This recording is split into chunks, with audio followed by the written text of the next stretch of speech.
हमारा टर्म है electric charges. शुरू से हम लोग पढ़ते हैं इलेक्ट्रिक चार्जेस क्या है, एक ऐसी प्रॉपर्टी दो मैटर की, जब भी हम दो मैटर को आपस में रब करेंगे तो उनमें क्या होगा, इलेक्ट्रॉन का ट्रांसफर होता है, और जब इलेक्ट्रॉन का ट्रांसफर होता है तो दोनों पर एक टेम्परेरी कैरेक्टरिस्टिक आ जाती है, इसको हम क्या बोलते हैं, इलेक्ट्रिक चार्ज। क्या बोलते हैं बेटा, इलेक्ट्रिक चार्ज। तो इलेक्ट्रिक चार्ज क्या है, एक टेम्परेरी प्रॉपर्टी मैटर की, जब भी आप दो मैटर को आपस में रब करते हो, ठीक है, the temporary property of a matter when two matters are rub with each other, ठीक है भाई, उसको हम लोगों ने क्या बोला है, चार्ज। क्लियर। जैसे कि एक हमारे पास क्या है बेटा, सिल्क है, हमारे पास क्या है बेटा, ग्लास रॉड है और एक सिल्क है। जब हम इन दोनों को आपस में रब करेंगे तो होगा क्या, इलेक्ट्रॉन का ट्रांसफर हो जाएगा। इलेक्ट्रॉन का क्या होगा बेटा, ट्रांसफर होगा। किससे, ग्लास रॉड से किस पर हो जाएगा, सिल्क पर। ग्लास रॉड से सिल्क पर इलेक्ट्रॉन का ट्रांसफर होगा। होता कुछ नहीं है, हर एक मटेरियल के पास अपने फ्री इलेक्ट्रॉन्स होते हैं। जब आप रब करते हैं, रब करने के कारण इलेक्ट्रॉन एक जगह से निकल के और दूसरे जगह पहुंच जाते हैं। तो जिसके पास इलेक्ट्रॉन आ गए वो नेगेटिव चार्ज, और जिससे इलेक्ट्रॉन चले गए वो पॉजिटिव चार्ज। तो जैसे ग्लास रॉड से इलेक्ट्रॉन गए तो वो पॉजिटिवली चार्ज हो गया, और सिल्क क्लॉथ पर जब इलेक्ट्रॉन आ गए तो वो क्या बन गया, नेगेटिवली चार्ज बन गया। क्लियर है। हमारे पास जो चार्जेस होते हैं वो दो तरीके के, कौन कौन से, एक है बेटा पॉजिटिव चार्ज और दूसरे नेगेटिव। जिस पर से इलेक्ट्रॉन गए थे वो पॉजिटिव हो गया, जिस पर इलेक्ट्रॉन आ गए वो क्या हो गया, नेगेटिव। अब जैसे कि ग्लास रॉड बन गया पॉजिटिव और सिल्क क्लॉथ बन गया नेगेटिव, क्योंकि यहां पर इलेक्ट्रॉन की कंसंट्रेशन बढ़ गई। जहां पर इलेक्ट्रॉन की कंसंट्रेशन बढ़ गई, नंबर ऑफ इलेक्ट्रॉन बढ़ गए, तो वो नेगेटिव चार्ज है। जहां पर नंबर ऑफ इलेक्ट्रॉन की वैल्यू कम हो गई वो क्या हो जाएगा, पॉजिटिव चार्ज। बात समझ में आ रही, बिल्कुल सिंपल बात है। ठीक है, नेक्स्ट बात कर रहे हैं, कुछ चार्ज की कैरेक्टरिस्टिक्स है, जिसमें सबसे पहली और कॉमन कैरेक्टरिस्टिक है कि जब भी आप दो चार्जेस को क्या करते हो, आसपास लेकर के आते हो, कैसे चार्जेस होने चाहिए, पॉजिटिव पॉजिटिव या नेगेटिव नेगेटिव, तो वो हमेशा क्या करेंगे, रिपेल करेंगे। दो सेम चार्जेस हमेशा क्या करेंगे, रिपेल करेंगे। दो अपोजिट चार्जेस हमेशा क्या करेंगे, अट्रैक्ट करेंगे। बिल्कुल प्रॉपर्टी, बेसिक प्रॉपर्टी है। दूसरा, चार्ज के पास सबसे इंपॉर्टेंट प्रॉपर्टी है एडिटिव नेचर। चार्ज एक स्केलर क्वांटिटी है। चार्ज क्या बेटा, स्केलर क्वांटिटी, और स्केलर क्वांटिटी है इसीलिए उसके पास ये प्रॉपर्टी है एडिटिव प्रॉपर्टी। मतलब चार्ज को आप डायरेक्टली ऐड कर सकते हो, उसका स्केलर सम होता है, चाहे प्लस में हो चाहे माइनस में हो, आप सारी वैल्यू को क्या करोगे, ऐड करोगे। तीसरी प्रॉपर्टी है बेटा चार्ज की, law of conservation of charge. Charge हमेशा कंजर्व्ड रहता है आइसोलेटेड सिस्टम में। यदि किसी ऑब्जेक्ट के पास से, किसी बॉडी के पास से यदि चार्ज उसका ब्रेक हुआ है, वो बॉडी ब्रेक हुई है दो पार्ट में, तो नंबर ऑफ चार्ज हमेशा दोनों साइड के क्या रहेंगे, बराबर। एग्जांपल के तौर पे यूरेनियम 23592 को यदि आप ब्रेक करते हो तो वो दो पार्ट में टूटता है, किस किस में, बैरियम में और क्रिप्टोन में। साथ में उसके पास निकलते क्या हैं, 3 न्यूट्रॉन। और ये जब ये रिएक्शन होती है तो यूरेनियम के साथ में एक न्यूट्रॉन आकर के भिड़ता है। तो जितने नंबर ऑफ बैरियम का अगर आप मास देखो, न्यूट्रॉन का बैरियम का नंबर देखो, नंबर ऑफ इलेक्ट्रॉन देखो, क्रिप्टन के नंबर ऑफ इलेक्ट्रॉन देखो, 3 न्यूट्रॉन पे अगर पार्टिकल देखो, तो सारे मतलब रिएक्टेंट के पार्टिकल और प्रोडक्ट के पार्टिकल बराबर रहेंगे। या आप ऐसे बोल सकते हो कि चार्ज हमेशा कंजर्व रहता है आइसोलेटेड सिस्टम में। यदि एक सिस्टम आइसोलेटेड है तो हमेशा नेट चार्ज सेम रहेगा, वो अलग अलग नहीं होगा। क्लियर हुई बात बेटा। एक लास्ट प्रॉपर्टी इसकी, सेकंड लास्ट, चार्ज कैसा होता है बेटा, इनवेरियंस नेचर का होता है। इनवेरियंस मतलब it does not affected by the motion of the particle. किसी भी पार्टिकल के मोशन पर उसका कोई असर नहीं पड़ेगा। पार्टिकल अगर मूव करेगा तो भी चार्ज की वैल्यू उतनी ही बनी रहेगी। क्लियर है। मान लेते हैं इसके ऊपर एक चार्ज आ गया और इसको आप मोशन कराते हो, तो मोशन होने से, इसका मूवमेंट होने से इसके चार्ज की वैल्यू पर कोई फर्क नहीं पड़ेगा। ठीक है। तो it does not affected by the motion of the charge particle. मतलब चार्ज की वैल्यू जितनी रेस्ट में है उतनी हमेशा क्या रहेगी, मोशन में भी रहेगी। क्लियर हुई बात बेटा। अगला बेटा, चार्ज कैसा होता है, क्वांटिसाइज्ड नेचर का होता है। क्वांटिसाइज का मतलब है ये हमेशा पैकेट्स के फॉर्म में एक जगह से दूसरे जगह जाता है। तो फॉर्मूला बनता है बेटा Q equal to plus minus n e. Q equal to क्या बनता है, प्लस माइनस। तो बेटा एन है नंबर ऑफ इलेक्ट्रॉन, और ई क्या है, चार्ज ऑन इलेक्ट्रॉन। बेटा एक बात और समझो, इलेक्ट्रॉन का चार्ज सबसे पहले बेटा मिल्टन ने अपने ऑयल ड्रॉप एक्सपेरिमेंट में समझाया। और ऑयल ड्रॉप एक्सपेरिमेंट में उन्होंने इस इलेक्ट्रॉन के चार्ज की वैल्यू निकाली 1.6 इंटू 10 की पावर -19 कूलाम। यूनिट क्या दे दी गई इसकी? कूलाम। क्या यूनिट दी बेटा इसको? कूलाम। तो बेटा इसीलिए चार्ज की जो यूनिट होती है वो क्या बनती है? कूलाम। क्या बन जाती है बेटा? कूलाम। क्लियर हुई बात बेटा? बात समझ में आ रही है? चार्ज की दो यूनिट है, एक तो हमारे पास जो चार्ज की यूनिट है वो आपको कूलाम बोलते हो, Q equal to N into e से, इसकी वैल्यू कूलाम में, तो इसकी आंसर भी कूलाम में आ जाती है। अच्छा, अगर आप चार्ज का एक फॉर्मूला और भी आपने सुना होगा, करंट इनटू टाइम। भाई करंट का जनरल फॉर्मूला आपने पढ़ा है, क्या होता है? Charge by time. तो करंट का चार्ज का फॉर्मूला क्या हो गया? करंट इनटू, तो इसका जो फॉर्मूला बनता है वो कुछ ऐसा बनता है, Q इज इक्वल टू आई के लिए आप क्या लगाते हो? एम्पियर, और टाइम के लिए क्या लगाते हो? ये इसकी कॉमर्शियल यूनिट हो जाती है चार्ज की, एम्पियर इनटू आवर। बात समझ में बेटा? एम्पियर इनटू आवर, ठीक है। अच्छा एक चीज और, सबसे छोटा जो चार्ज पार्टिकल है कौन है? इलेक्ट्रॉन, क्योंकि इलेक्ट्रॉन ही एक बॉडी से दूसरे बॉडी पर ट्रांसफर होता है। इलेक्ट्रॉन के पास ही क्या होता है? मूवमेंट होता है। इसीलिए सबसे छोटा चार्ज पार्टिकल हम क्या पढ़ते हैं? इलेक्ट्रॉन। क्लियर है? अच्छा एक चीज और इसमें देख लो कि अगर हम नंबर ऑफ इलेक्ट्रॉन की बात करते हैं, एक कूलाम ऑफ चार्ज में बहुत कॉमन क्वेश्चन है। क्वेश्चन पूछते हैं कि भाई एक कूलाम चार्ज के पास कितने नंबर ऑफ इलेक्ट्रॉन है, मतलब हमारे पास Q की वैल्यू यदि 1 कूलाम है तो टोटल नंबर ऑफ इलेक्ट्रॉन कितने होंगे? तो आपको इलेक्ट्रॉन की वैल्यू पता है, 10 की पावर माइनस का 19। तो जब आप ये वैल्यू लगाओगे तो आपके पास n की वैल्यू आ जाएगी Q बाई, तो n की वैल्यू, Q की वैल्यू 1 और E की वैल्यू 10 की पावर माइनस का, सॉल्व करने पर वैल्यू आएगी 6.10 टू दी पावर 18 इलेक्ट्रॉन्स। इतने इलेक्ट्रॉन्स निकल करके आते हैं। याद है बेटा? क्लियर है? अच्छा नेक्स्ट बेटा, कूलाम फोर्स, दो चार्ज पार्टिकल के बीच में लगने वाला फोर्स, क्या नाम दे रखा है बेटा इसको? Coulomb force. सबसे इंपॉर्टेंट यही है आपके लिए। कूलाम फोर्स क्या कहता है कि यदि दो चार्ज पार्टिकल्स एक दूसरे से कुछ डिस्टेंस पर रखे हुए हैं, कुछ दूरी पर रखे हुए हैं भाई ये दो चार्ज पार्टिकल्स, और तो इन दोनों के बीच में जो लगने वाला फोर्स है ये अट्रैक्शन फोर्स भी हो सकता है और ये रिपल्शन भी हो सकता है। कारण मान लेते हैं जो हमारा पहला चार्ज है Q1 ये पॉजिटिव है और दूसरा वाला भी कैसा है? पॉजिटिव। तो पॉजिटिव पॉजिटिव के कारण इसमें क्या आएगा? रिपल्शन। क्या आएगा बेटा? यदि ये नेगेटिव नेगेटिव होते तो भी रिपल्शन आता, यदि ये पॉजिटिव नेगेटिव होते तो क्या आता? अट्रैक्शन। इसीलिए जो ये फोर्स है ये अट्रैक्शन फोर्स भी है और रिपल्शन फोर्स भी है। तो उसने पहला स्टेटमेंट बोला है कि द फोर्स ऑफ अट्रैक्शन और repulsion between the two charges is directly proportional to the product of charges, मतलब F डायरेक्टली प्रोपोर्शनल है Q1 और Q2 के प्रोडक्ट के। क्लियर है?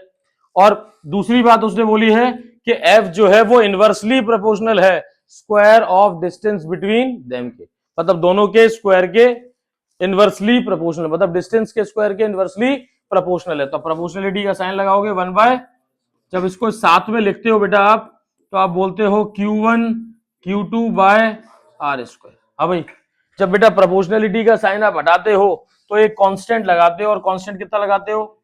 K Q1 Q2 by r square. क्या ये बात समझ में आई बेटा? बेटा इसकी यूनिट आपको पता ही है पहले से, न्यूटन होती है। इन दोनों की यूनिट क्या होती है? कूलम। इसकी क्या होती है बेटा? मीटर। तो इसीलिए K की जो यूनिट आएगी वो आएगी न्यूटन मीटर स्क्वायर पर कूलम स्क्वायर। ठीक है? अब इसमें थोड़ी सी एक बात और आ जाती है, K का अगर हम फॉर्मूला खोलते हैं तो K का असल में जो फॉर्मूला निकल के आता है वो कुछ ये निकल के आता है। K का फॉर्मूला निकल के आता है बेटा, K इज इक्वल टू कितना? 1 by 4 pi epsilon nought. K की वैल्यू क्या निकल के आती है? 1 बाय 4 पाई, और एप्सिलॉन नॉट एक फिक्स वैल्यू है। एप्सिलॉन नॉट क्या बेटा? एक फिक्स वैल्यू। कितनी है एप्सिलॉन नॉट की वैल्यू? 8.85 इंटू 10 की पावर -12। तो बेटा हमारे पास जो K की वैल्यू है वो कितनी है बेटा? 1 बाय 4 पाई एप्सिलॉन। बेटा ये जो एप्सिलॉन नॉट है इसको बोलते क्या है हम? Electrical permittivity. परमिटिविटी एक ऐसी प्रॉपर्टी है जो कि ये बताता है कि मीडियम कितनी इलेक्ट्रिकल एनर्जी अपने पास स्टोर कर रहा है।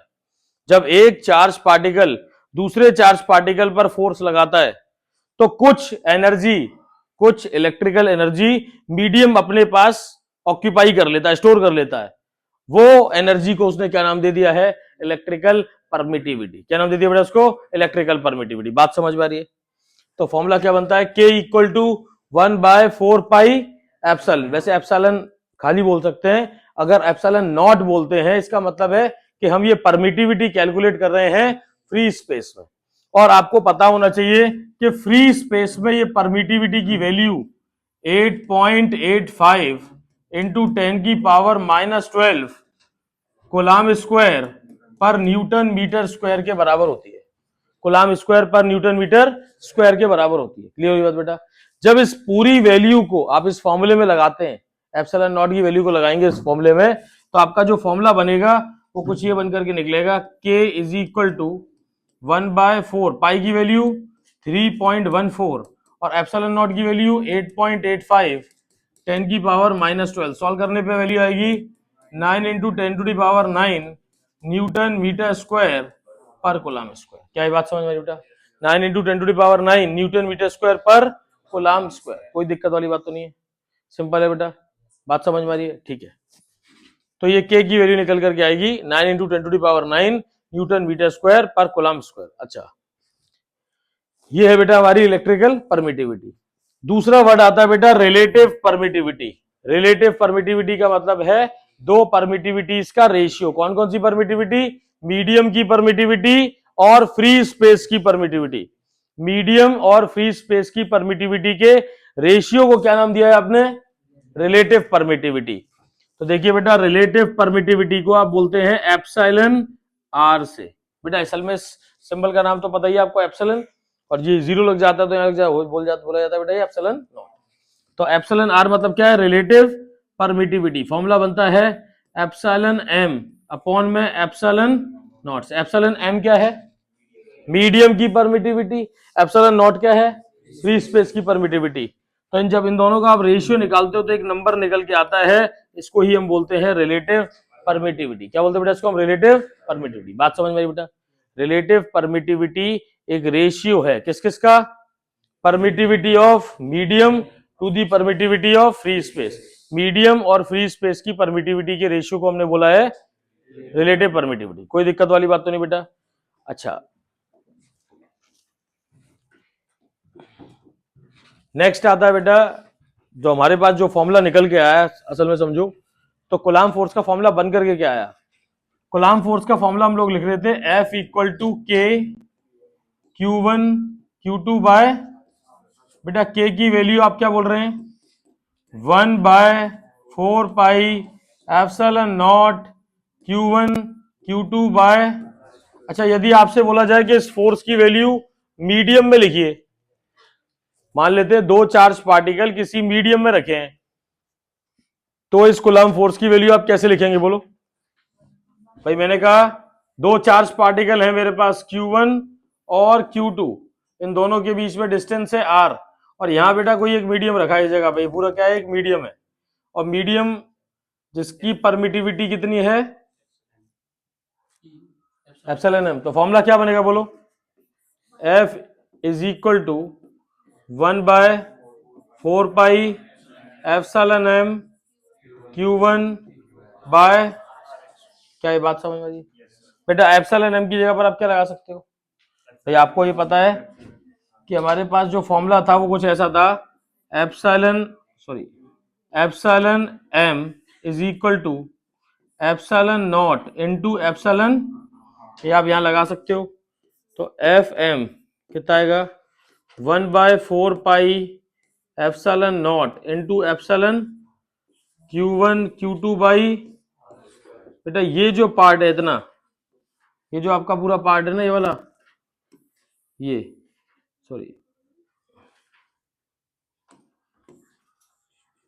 ये वाला जो पार्ट है बेटा, ये इतना, ये फ्री स्पेस में चला जाएगा। किस में चला जाएगा? ये बनेगा देखो बेटा, F m is equal to F nought by epsilon m कह रहे हैं epsilon r. Epsilon r, epsilon r. तो बेटा अगर आप परमिटिविटी, रिलेटिव परमिटिविटी का डिवाइड कर देंगे किसमें, फोर्स इन फ्री स्पेस में, तो आपको क्या मिल जाएगा, मीडियम का फोर्स मिल जाएगा। बात समझ में आ रही है? सिंपल है। एक क्वेश्चन देख लेते हैं इस पर पहले जरा। क्वेश्चन देखो जरा। आपने कहा सबसे पहले भाई, एक सिंपल सा क्वेश्चन है, हमारे पास दो चार्ज पार्टिकल हैं। पहला चार्ज है Q1, दूसरा चार्ज है बेटा Q2। इन दोनों के बीच में एक डिस्टेंस दे रखी है, दैट इज 20 सेंटीमीटर, 20 सेंटीमीटर दूरी दे रखी है। इन दोनों चार्जेस, ये दोनों जो चार्जेस हैं, इन दोनों चार्ज की वैल्यू कितनी हो रही है, 2 माइक्रोकुलाम। ये भी कितना दे रखा है, 2 माइक्रोकुलाम। बीच में यहां पर एक मीडियम है जिसका परमिटिविटी, रिलेटिव परमिटिविटी कितनी दे रखी है आपको, 80। बेटा चाहे तो इसको रिलेटिव परमिटिविटी बोल दे वो, या फिर आप इसको बोल सकते हो dielectric constant, dielectric constant. अभी आगे बात करेंगे डाई इलेक्ट्रिक कांस्टेंट ही क्यों बोलेंगे, ठीक है। तो अगर आपसे बोला जाएगा इसका फॉर्मूला निकालो, फोर्स की वैल्यू बताओ, तो देखो भाई फ्री स्पेस में तो आपको फॉर्मूला पता है। फ्री स्पेस में क्या लगेगा, सीधे सीधे लगाओगे आप के Q1 Q2 बाय, तो बेटा आपके पास एफ नॉट की वैल्यू 9 इंटू 10 की पावर 9। Q1 Q2 की वैल्यू कितनी है, 2 माइक्रो के लिए 10 की पावर -6, 2 इंटू 10 की पावर -6, और डिस्टेंस कितना है 20 सेंटीमीटर, का मतलब हुआ 0.2 इंटू 0.2 का स्क्वायर ही तो बोलोगे। जब बेटा इसको सॉल्व करोगे, पॉइंट यहां से ब्रेक करोगे इस जगह से, तो वैल्यू कहां लगाओगे बोलो, वैल्यू कहां ले जाओगे, या पॉइंट यहां से हटाओगे इस जगह से, इधर से हटाओगे, या प्लस का क्या लगाओगे 2। बेटा ये 2 इससे कैंसिल, ये वाला 2 भी इससे, तो बेटा एफ नॉट की वैल्यू क्या निकल के आई बोलो, 9 इंटू 10 की पावर कितना, 10 की पावर -1, मतलब निकल के आया 0.9 न्यूटन। ये निकल के आएगा, हाँ फोर्स यही निकल के आएगा सब। अच्छा ये तो आपके पास फ्री स्पेस में आ गया। अब वो क्या कह रहा है कि जो चार्जेस के बीच में जो मीडियम है या डाइलेक्ट्रिक कांस्टेंट है उसकी वैल्यू कितनी है, 80। तो अगर आपसे बोला जाएगा फोर्स निकालो मीडियम में, तो क्या लगाओगे आप, एफ नॉट बाय एप्सिलॉन। तो बेटा एफ एम की वैल्यू कितनी है, 0.9, पॉइंट डिवाइडेड बाय, कर लेंगे तो बन जाएगा एफ एम की वैल्यू 9/8 इंटू 10 की पावर माइनस क्या 2, यूनिट बन जाएगी न्यूटन। क्या ये बात समझ में आ रही बेटा, एफ एम की वैल्यू कितनी आ जाएगी, 9/8 into 10 to the power -2 newton. क्या ये बात समझ में आ रही बेटा, यहां तक ये बात क्लियर हो रही है, ठीक है। नेक्स्ट बात करेंगे बेटा प्रिंसिपल ऑफ सुपरपोजिशन। किसके बारे में बात कर रहे हैं बेटा, प्रिंसिपल ऑफ सुपरपोजिशन। बेटा क्या है प्रिंसिपल ऑफ सुपरपोजिशन, जल्दी बताओ। प्रिंसिपल ऑफ सुपरपोजिशन का मतलब क्या था, नहीं बन पा रहा उसमें, मुझे रूल पता नहीं इसका, देखो हाँ बोलो बेटा। प्रिंसिपल ऑफ सुपरपोजिशन क्या था बेटा, वेक्टर सम करते हैं हम एक से ज्यादा फोर्सेस का, ठीक है। जब भी हमारे पास एक से ज्यादा फोर्सेस होंगी तो उनका क्या करेंगे, वेक्टर सम। एग्जाम्पल के तौर पे हमारे पास बेटा ये एक चार्ज है 2 माइक्रोकुलाम, एक और ये चार्ज है 2 माइक्रोकुलाम, यहां पर हमारे पास एक चार्ज है इतना कितना बेटा, मान लेते हैं ये है 1 माइक्रोकुलाम, और आपको क्या करना है, फोर्स निकालना है 1 माइक्रोकुलाम पर। क्या निकालना है बेटा, 1 माइक्रोकुलाम पर क्या निकालना है, फोर्स निकालना है। तो देखिए जरा 1 माइक्रोकुलाम पर फोर्स कैसे निकालेंगे भाई, सबसे पहले आप ये देखेंगे कि 1 माइक्रोकुलाम और 2 माइक्रोकुलाम के बीच में जो फोर्स लग रहा है वो किस तरीके का है, मतलब अट्रैक्टिव है या रिपल्सिव है, कैसा दिख रहा है आपको, रिपल्सिव है। तो आपने कहा भाई रिपल्सिव है तो मतलब बाहर की ओर जाएगा। अच्छा इनमें पॉइंट को नाम दे दो, ए बी और ये सी नाम दे दिया आपने। भाई ए पॉइंट पर रखा हुआ चार्ज है 1 माइक्रोकुलम, बी पे 2 और सी पर B2 दे रखा है। बेटा इनकी जो साइड है ये एक बराबर दे रखी है, मान लेते हैं 2 सेंटीमीटर साइड दे रखी है। इस तीनों साइड कितनी दे रखी है, 2 सेंटीमीटर। क्वेश्चन में कह रहा है calculate the net force on point A. क्या बोल रहा है वो चाहता क्या है, calculate net force on point A. Point A पर नेट फोर्स निकाल करके बताओ ए पर कितनी नेट फोर्स लगेगी। ठीक है, तो आपने कहा कि बी और ए के बीच में जो फोर्स लग रही है वो कैसी है, रिपल्सिव है, मतलब बाहर के डायरेक्शन में जा रही है। ठीक है भाई, तो रिपल्सिव है, तो आप पहले निकाल लेते हैं जरा इसका मैग्नीट्यूड। आपने बोला देखो एफ ए और बी के बीच की फोर्स कितनी आएगी, बोलो के Q1 Q2 बाय, बेटा बोलिए जरा, एफ ए बी की वैल्यू कितनी आएगी, 9 इंटू 10 की पावर 9। Q1 कितना है 2 माइक्रो कूलम और एक कितना है 1 माइक्रो कूलम, तो माइक्रो के लिए माइनस का 6, दूसरे में 2 इंटू 10 की पावर -6। डिस्टेंस कितनी है बोलो, कितना है बेटा 2, तो 2 इंटू 10 की पावर -2 का, बेटा जब आप इसको सॉल्व करेंगे तो एफ ए बी की वैल्यू क्या आएगी बोलो, देखो 9 10 की पावर कितना है माइनस का 3 और प्लस का 4 इंटू बाय कितना है बेटा 4, ये कैंसिल हो जाएगा, इससे कितना आएगा 4.5 10 की पावर -1, मतलब कितना आ रहा है 45, यही आ रहा है। कहाँ पर आ रहा है +1, एक सेकेंड, तो अच्छा यहाँ पर +1 है, हाँ ठीक है +1, तो 45 आएगा। क्लियर हुई बात बेटा, यहाँ तक बात समझ में आ रही है।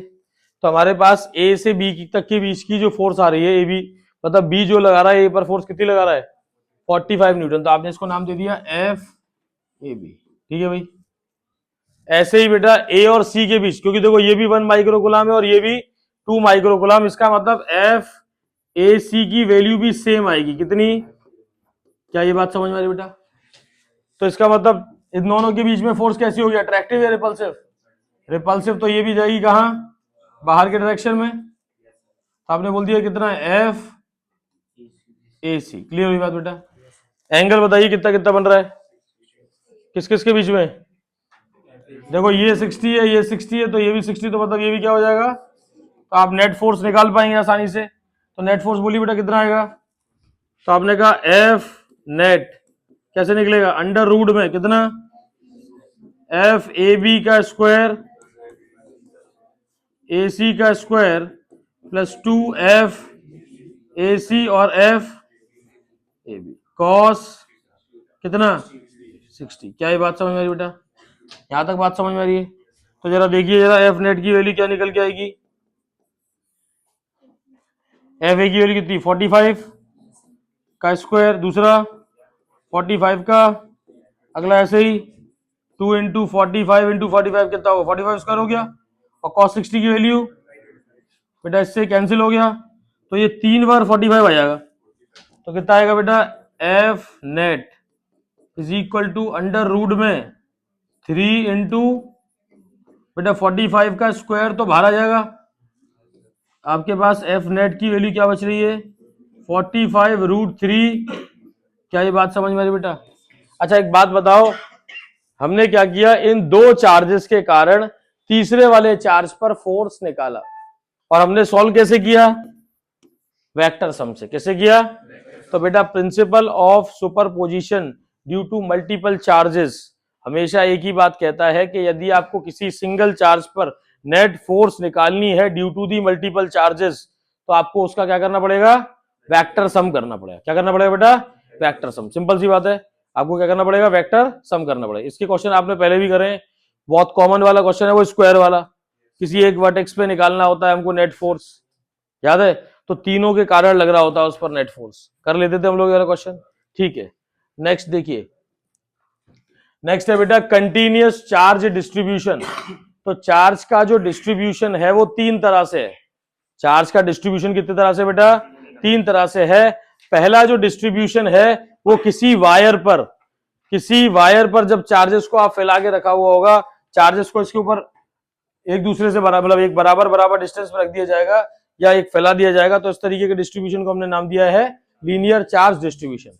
और लीनियर चार्ज डिस्ट्रीब्यूशन में निकल करके आती है लीनियर चार्ज डेंसिटी। क्या निकलती है बेटा इसमें, लीनियर चार्ज डेंसिटी। क्यों, क्योंकि एक सिंपल स्ट्रेट वायर पर है तो चार्जेस पर फैले हुए हैं। ठीक है भाई, तो आपने कहा लीनियर चार्ज डेंसिटी के लिए हम लोग एक्सप्रेस करते हैं, फॉर्मूला क्या बनता है, चार्ज अपॉन लेंथ। क्या बनता है बेटा, चार्ज अपॉन, चार्ज के लिए क्यू और लेंथ के लिए यूनिट बन जाती है कुलाम पर। कुलाम पर कोई दिक्कत तो नहीं, जहां जरूरत पड़ेगी इसका इस्तेमाल करेंगे। चाहे तो आप इसको ऐसे लिख सकते हो lambda equal to q by l, या फिर आप इसको ऐसे भी लिख सकते हो lambda equal to d q by d l. क्योंकि यदि आप छोटा सा लेंथ एलिमेंट लेते हो एक बड़े से वायर पर, तो लेंथ एलिमेंट हो जाएगा डीएल, तो इसका चार्ज भी कितना हो जाएगा, बहुत स्मॉल चार्ज हो जाएगा, तो आपने नाम क्या दे दिया, डी क्यू। तो लेमडा का फॉर्मूला क्या बन जाएगा, D q by d L. कोई दिक्कत वाली बात तो नहीं है। फोर्स भी निकाल सकते हैं हम यहां से और इस पॉइंट के बीच में, लेकिन अभी निकाल नहीं रहे, वो आगे कैलकुलेट कर लेंगे। ये बात समझ में आ रही बेटा। अच्छा नेक्स्ट आता है बेटा, ऐसे ही जब ये चार्ज किसी सरफेस एरिया पर फैला हुआ हो, ये चार्ज किस पर हो बेटा, सरफेस एरिया पर डिस्ट्रीब्यूट कर दिया जाए। सरफेस पर जब ये चार्ज डिस्ट्रीब्यूट होता है तो इसका मतलब क्या होता है, charge upon area. Charge upon, बेटा इसको हम एक्सप्रेस करेंगे सिग्मा से, फॉर्मूला बनेगा बेटा charge upon area. Charge upon area, charge के लिए क्यू, एरिया के लिए बेटा यूनिट बन जाती है कुलाम पर, और इसको चाहो तो आप इसको ऐसे भी लिख सकते हो sigma equal to d Q by d, d q by, बेटा चेंज करना है, तो सिग्मा इक्वल टू कितना होगा, डी क्यू बाई, क्या ये बात समझ में आ रही बेटा, सिग्मा क्यू समझ में आ रही है, कितनी आएगी, डी क्यू बाई, सिंपल है। तो हमारे पास सरफेस चार्ज डेंसिटी निकल आई। एक हमारे पास क्या आएगी, linear charge density. Linear charge density कब आएगी बेटा, जब चार्ज अपॉन लेंथ आप लोगे। सरफेस चार्ज डेंसिटी कब आएगी, जब आप चार्ज अपॉन एरिया लोगे। तीसरा आता है बेटा वॉल्यूम चार्ज डेंसिटी।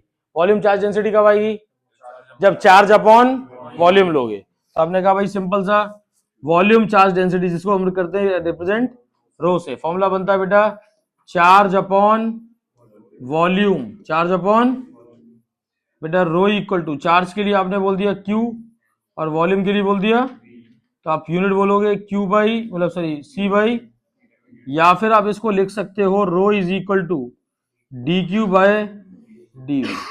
क्या ये बात समझ में आ रही बेटा, रो इक्वल टू क्या आएगा, d Q by d we. क्या ये बात समझ में आ रही बेटा, क्या ये बात समझ में आ रही है, सिंपल है। तीन तरीके के चार्ज डिस्ट्रीब्यूशन है, कौन कौन से, लीनियर, सरफेस और वॉल्यूम। इन तीनों का इस्तेमाल करेंगे और किसी भी तरीके से इसमें फोर्स की वैल्यू को निकाल पाएंगे हम, ठीक है जरा। अब देखो आगे नेक्स्ट है बेटा इलेक्ट्रिक फील्ड। नेक्स्ट वर्ड क्या था बेटा, इलेक्ट्रिक फील्ड। इलेक्ट्रिक फील्ड का मतलब क्या है, एक चार्ज पार्टिकल के आसपास का जो भी रीजन है वो क्या कहलाएगा, इलेक्ट्रिक फील्ड कहलाता है। चार्ज पार्टिकल के आसपास का रीजन क्या कहलाता है बेटा, इलेक्ट्रिक फील्ड। तो हमारे पास ये एक पॉजिटिव चार्ज पार्टिकल है, क्या बेटा ये पॉजिटिव चार्ज पार्टिकल है। इसके आसपास का जो भी रीजन है जहां तक ये फोर्स लगा सकता है वो रीजन कहलाएगा इलेक्ट्रिक फील्ड। क्लियर है बेटा, एक चार्ज पार्टिकल के आसपास का वो रीजन जहां तक वो दूसरे चार्ज पार्टिकल पर फोर्स लगा पाएगा तो उसको हम बोलते हैं इलेक्ट्रिक फील्ड। क्लियर है। अच्छा अगर उसी रीजन के अंदर कोई अदर चार्ज पार्टिकल आ जाए तो वो उस पर फोर्स लगाएगा ही लगाएगा, तो कैलकुलेट होगी वहां पर इंटेंसिटी। क्या निकाली जाएगी बेटा वहां पर, फॉर एग्जाम्पल ये चार्ज पार्टिकल है और हमने कहा ऐसा सपोज कर लिया कि इसके आसपास का ये रीजन है जहां तक ये क्या करेगा भाई, फोर्स लगाएगा। ये इसके आसपास का क्या है, रीजन है, ठीक है भाई। ये इलेक्ट्रिक फील्ड लगा सकता है अपने इस रीजन के अंदर। अब हमारे पास एक और चार्ज पार्टिकल था, वो चार्ज पार्टिकल क्या हुआ, यहां पर आ गया कहीं, वो चार्ज पार्टिकल यहां आ गया। इस चार्ज पार्टिकल का नाम क्या है, क्यू नॉट। इसका नाम हमने नाम दे दिया कैपिटल क्यू। अब ये क्या कर रहा है, इस पर फोर्स लगाएगा। कैसा फोर्स होगा, अट्रैक्टिव या रिपल्सिव, ये पॉजिटिव है ये भी पॉजिटिव है, कैसा होगा, तो ये रिपल्सिव फोर्स लगाएगा बाहर के डायरेक्शन में, मान लेते हैं। अट्रैक्टिव भी लगा सकता है, अगर नेगेटिव होता तो अट्रैक्टिव लग जाता, ठीक है। तो उसने क्या करा, फोर्स लगाया इसके ऊपर, ये चार्ज पार्टिकल ने इस पर क्या लगाया, फोर्स लगाया। तो इस फोर्स किस पे लगाए, क्यू नॉट पे लगाए। इससे क्या बन जाएगी, इंटेंसिटी। क्या बन जाएगी बेटा, electric field intensity. Electric field, तो बेटा E इज इक्वल टू क्या हो जाएगा, F upon Q not. Clear बेटा। अच्छा अगर मान लेते हैं, फॉर्मूले को लिख लेते हैं, फोर्स का क्या फॉर्मूला क्या होगा इन दोनों के बीच में। मैंने कहा इन दोनों के बीच की डिस्टेंस है R। जरा बताना फोर्स का फॉर्मूला क्या होगा।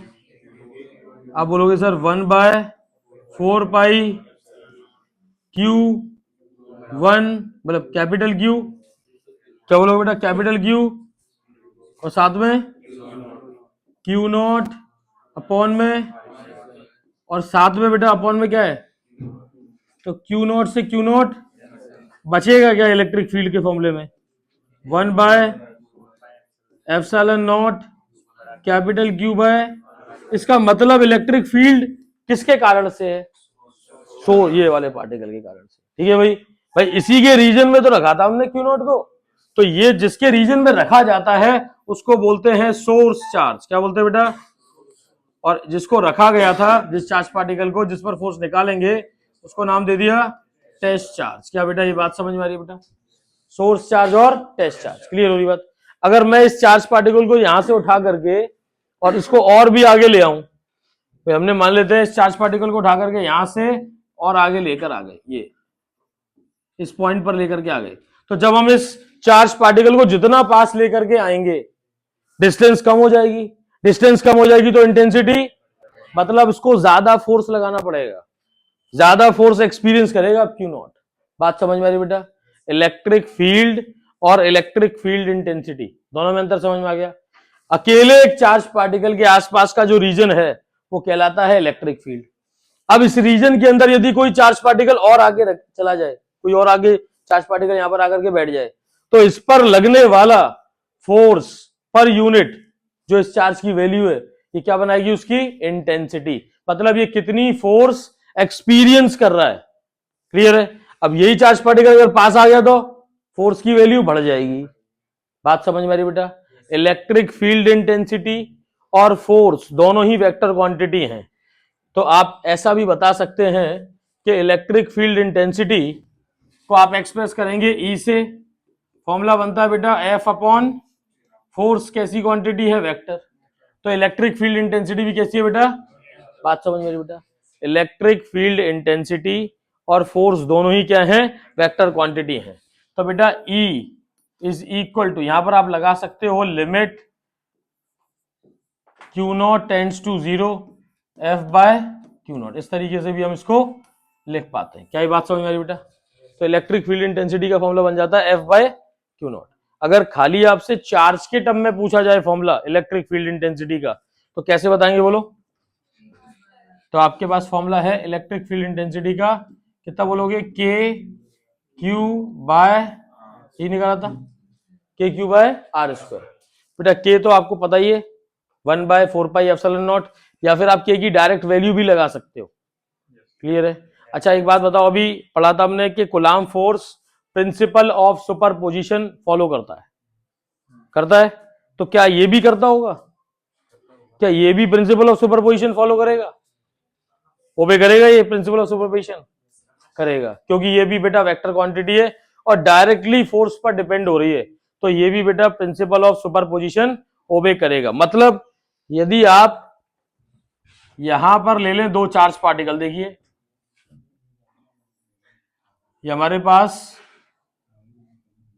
एक ये चार्ज पार्टिकल, तीन चार्ज पार्टिकल है हमारे पास, और इन चार्ज पार्टिकल की वैल्यू है, इसकी है 2 माइक्रो कूलम, इसकी है -1 माइक्रो कूलम, इसकी वैल्यू है 2 माइक्रो कूलम। क्या ये बात समझ में आ रही बेटा, इनके बीच में एक डिस्टेंस है, मैंने कहा इसके बीच की डिस्टेंस है, मान लेते हैं 1 मीटर, और इसके बीच की डिस्टेंस,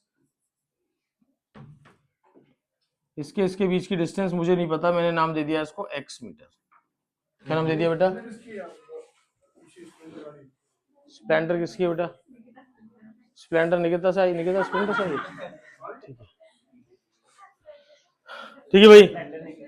हाँ हाँ बेटा बेटा बात है मत पकड़, मुझे पता है, अरे बेटा मैं क्या बोलूं बेटा, हाँ हाँ ठीक है बेटा, बस गलती से निकल गया, तो मतलब तुम बदतमीजी करोगे, इधर देख लो, तो 2 माइक्रो कूलम है एक बेटा, -1 का माइक्रो कूलम है कितना बेटा, प्लस का 2 माइक्रो कूलम। क्वेश्चन ये कह रहा है आपसे कि आप ये बताइए कि ये x की जो डिस्टेंस है ये कितनी होगी, जबकि 1 माइक्रो कूलम चार्ज पर नेट इलेक्ट्रिक फील्ड इंटेंसिटी 0 है। क्वेश्चन समझ में आ गया, नेट इलेक्ट्रिक फील्ड इंटेंसिटी कितनी है, 0 है।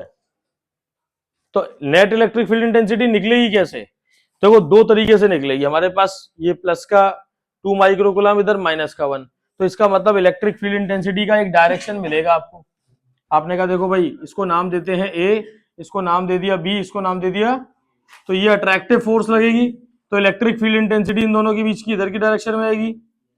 हाँ, तो आप पहले मैग्नीट्यूड निकाल लो ई ए बी का, कितना आएगा बेटा बोलो, कितना आएगा, के चार्ज कितना है 2, माइक्रो के लिए माइनस का 6, ऐसे दूसरे के लिए भी 10 की पावर माइनस, और डिस्टेंस कितनी है 1, 1 का स्क्वायर। क्या ये बात समझ में आ रही बेटा? 10 की पावर माइनस 6 के लिए बेटा क्योंकि माइक्रो फॉर्म में दे रखा है, तो ये फोर्स के लिए होता है ना दोनों चार्ज। अच्छा सॉरी, एक चार्ज की वैल्यू चाहिए ना हमको, तो हमको किस पे निकालना है, एक ही पे निकालना है, इस पर निकालना है, 2 × 10 to the power -6 electric field निकालना है हमको, किस पर, 1 माइक्रोकूलम पर। लेकिन हमको इससे मतलब तो है नहीं भाई, जिस पॉइंट पर हम निकालते हैं उस चार्ज से तो कोई मतलब नहीं है हमको, मतलब तो हमको इस सोर्स चार्ज से है ना। तो हमारे पास ई ए बी की वैल्यू आ गई, ऐसे ही ई बी और सी के बीच की वैल्यू और निकालो, कितनी आ गई बेटा बोलो, के क्यू भी बेटा सेम है, 2 के लिए 10 टू द पावर -6, और डिस्टेंस कितनी है, क्या ये बात समझ में आई बेटा? ये क्वेश्चन हो गई 1, सही, ये वही क्वेश्चन हो गई 1, ये क्वेश्चन हो गई। हाँ बेटा यहां पर नेट इलेक्ट्रिक फील्ड इंटेंसिटी कितनी है, 0 है। इसका मतलब ये हुआ कि अगर आप लिखेंगे E is equal to E1 या EAB प्लस का EBC, इनका मैग्नीट्यूड कितना आएगा बेटा, कितना आना चाहिए नेट इलेक्ट्रिक फील्ड, उनका वेक्टर कितना आएगा, 0 आएगा। अच्छा वेक्टर 0 आएगा, सुनना यार ध्यान से, क्या 0 आएगा बेटा, तो भाई अगर मैं इसको लिखूंगा मैग्नीट्यूड के लिए, तो मैग्नीट्यूड तो फिर क्या हो जाएंगे, आपस में इक्वल हो जाएंगे, तो इसका मतलब तो यही हुआ ना कि 0 is equal to EAB plus EBC। तो आप ऐसे लिख सकते हैं EAB इक्वल टू माइनस का, लेकिन ये तो क्या है, माइनस साइन ये बता रहा है कि दोनों एक दूसरे के क्या है, अपोजिट डायरेक्शन में, लेकिन दोनों के अगर हम मैग्नीट्यूड देखें तो क्या हो जाएंगे, दोनों सेम हो जाएंगे। EAB का मैग्नीट्यूड बराबर हो जाएगा EBC के मैग्नीट्यूड के। इसकी वैल्यू कितनी है, कितनी है, के 2 × 10 की पावर -6, डिस्टेंस है 2 का सॉरी 1 का स्क्वायर, डिस्टेंस कितना बेटा 1 का स्क्वायर। ऐसे यहां पर भी के इंटू 2 × 10 टू दी पावर और डिस्टेंस, तो जब आप सॉल्व करेंगे तो एक कट जाएगा, x की वैल्यू कितनी आएगी 1 मीटर ही आएगी। बात समझ में आ रही बेटा? ये प्रिंसिपल ऑफ सुपरपोजिशन है, इसमें भी इलेक्ट्रिक फील्ड हो चाहे फोर्स हो, भाई इलेक्ट्रिक फील्ड इंटेंसिटी और फोर्स दोनों ही केसेस में प्रिंसिपल ऑफ सुपरपोजिशन डायरेक्टली लगेगा। क्या ये बात समझ में आ रही बेटा? किसको ये बात समझ में नहीं आई? यहां तक बात समझ में आ रही है बेटा? देखो ऐसा है, करा तो इस पे रहे हैं, रिवीजन का मतलब ये नहीं है कि खाली यहां तुमने पिक्चर देख ली घर पे जाके तुम नहीं पढ़े। टेस्ट में मुझे मार्क्स चाहिए बेटा, ऐसे काम नहीं चलेगा बिल्कुल कि तुम्हारे नंबर कम आए और मैं झेल पाऊंगा। अब ये वाला टाइम नहीं है कि सर अब मेरे 5 आगे छोड़ दो सर, अगली बार का 12th के बाद नहीं, 12th के बाद करेगा, दोबारा देगा पेपर। तो बेटा जो भी है वो अभी है, ठीक है? इसलिए जो भी आज आप पढ़ोगे, आपने घर पे जाओगे टॉपिक अपना पूरा कंप्लीट रिवाइज करोगे, पूरा जहां तक अभी आज पढ़ाएंगे, बचा हुआ पार्ट कल पढ़ाएंगे इलेक्ट्रिक चार्जेस ऑफ फील्ड का, पूरा रिवीजन अपना कंप्लीट करोगे न्यूमेरिकल के साथ में। फिर से सुन लो, एनसीईआरटी का एक एक क्वेश्चन लगना चाहिए, एनसीईआरटी का एक एक क्वेश्चन लगना ही चाहिए, हर हालत में लगना चाहिए। एनसीईआरटी का कोई क्वेश्चन नहीं छूटना चाहिए। एडिशनल एक्सरसाइज का क्वेश्चन लगाना पड़ेगा। अब आप 1-2 घंटे पढ़ने वाला सीन नहीं है। अब आप ये नहीं बोलोगे सर अब हम 1 घंटे पढ़ लेंगे 2 घंटे, अब तो पढ़ना है, ठीक है? जो बेटा डाउट है वो पूछना ही पड़ेगा तुमको, क्योंकि अब इसके बाद दोबारा इस चैप्टर को रिवाइज नहीं करा पाएंगे, रिवीजन का तो मौका ही नहीं मिलेगा। अब तुम समझ लो, जो है वो यही है बस। अब सीधी बात है, इसके बाद तुम कहो दोबारा रिवाइज कराओ, कैसे करा देंगे रिवाइज? फिर बाकी चैप्टर रह जाएंगे। समझ लो बेटा, 5 तारीख तक का मैंने उसमें शेड्यूल बना के भेज दिया है तुमको, ग्रुप पे देख लेना, अपने मैंने भेज दिया है, देख लेना, आप बच्चों ने देख लिया। 5 Feb तक का शेड्यूल है बेटा, कृपया करके शेड्यूल को पूरी तरीके से फॉलो करें, टेस्ट प्रॉपर तरीके से दें। किन किन की अभी कॉपियां मेरे पास जमा नहीं हुई है बेटा? मुझे कॉपी आज जमा करके जाओ या फिर कल लेकर के आना, हर हालत में कॉपी लेकर के ही आना। अभी जाना नहीं है, जाना नहीं है, मतलब बंद करना शुरू, कोई बात बता रहे हैं तो बंद करना शुरू, बस सर चले अंधो, है ना बेटा। इधर देख लो, नेक्स्ट है बेटा इलेक्ट्रिक डाइपोल। सुन लो भाई, इलेक्ट्रिक डाइपोल का मतलब है पेयर ऑफ इक्वल और अपोजिट चार्जेस जब किसी डिस्टेंस से सेपरेट होते हैं। जब दो पेयर ऑफ इक्वल और अपोजिट चार्जेस किसी डिस्टेंस से सेपरेट होते हैं तो उसे बोलते हैं हम डाइपोल।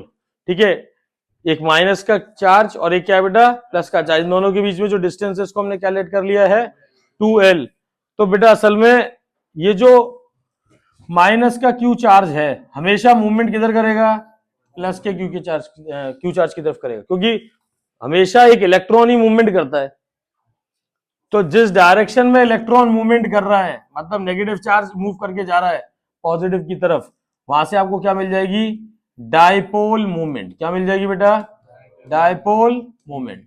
लेकिन अगर इसको मैथमेटिकली लिखोगे तो आप बोलोगे product of either charge into separation. Product of either charge into separation मतलब प्रोडक्ट करेंगे किस किस का, इनमें से कोई भी चार्ज ले लो, मतलब उसका मैग्नीट्यूड ले लो, और साथ में इन दोनों के बीच की जो सेपरेशन है उन दोनों का जब आप प्रोडक्ट करोगे तो आपको क्या मिल जाएगी, इलेक्ट्रिक डाइपोल मोमेंट। फॉर्मूला बनता है बेटा डाइपोल मोमेंट का P is equal to q into 2L। तो बेटा Q की यूनिट क्या है बेटा, कुलाम, और लेंथ के लिए क्या लगाओगे, मीटर। तो Q इंटू 2L में बेटा ये लग जाएगा बेटा आपका कुलाम, वही क्या बन जाएगा, मीटर। कोई दिक्कत वाली बात तो नहीं बेटा, सिंपल है। अच्छा, डाइपोल मोमेंट खुद एक वेक्टर क्वांटिटी है, स्केलर क्वांटिटी नहीं है। कैसी क्वांटिटी है, क्योंकि दो चार्जेस के बीच की जो ये डिस्टेंस है ये शॉर्टेस्ट डिस्टेंस है, मतलब ये डिस्प्लेसमेंट है, इसीलिए डाइपोल मोमेंट कैसी क्वांटिटी है, वेक्टर। और डाइपोल मोमेंट वेक्टर इसलिए भी है क्योंकि आपको पता है हर बार कि इलेक्ट्रॉन कहां से जाएगा, नेगेटिव से। भाई चार्ज नेगेटिव से, डाइपोल मोमेंट हमेशा कहां होगी, नेगेटिव से पॉजिटिव की ओर। तो डाइपोल मोमेंट के पास एक पर्टिकुलर डायरेक्शन है और एक मैग्नीट्यूड है, इसीलिए कैसी क्वांटिटी है ये, एक वेक्टर क्वांटिटी है। हमारे पास एक डाइपोल है बेटा, ये डाइपोल है, इसके पास चार्ज है माइनस का 1 माइक्रोकुलाम और ये है प्लस का 1 माइक्रोकुलाम।